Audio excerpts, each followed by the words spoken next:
అన్నట్టు పీడకలు వచ్చింది. చాలా భయం వేసింది నాన్న. చూసి చాలా రోజులయ్యింది. అర్జెంటుగా బయలుదేరిరా. ఇంకేం చెప్పకు, నువ్వు వస్తున్నావు అంతే.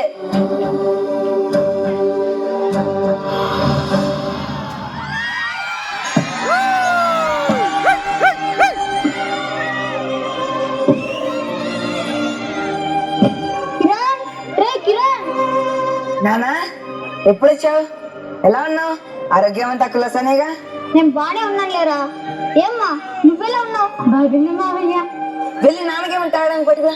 నువ్వు ఉండమ్మా, దారిలోనే తాగొచ్చనులే గాని ఏంట్రా కంగారుగా ఉన్నావు? నాతో ఏమని చెప్పాలా? అంటే మావయ్య ఆయన నాన్నలా ఉన్నారు, ఆరోగ్యం ఎలా ఉందో ఆ ఇల్లు కూడా మమ్మేసి ఆయన కూడా మనతో పాటు ఉంటే బాగుంటుంది. ఎలాగైనా నాన్న ఒప్పిస్తా అన్నారుగా, చెప్పండి.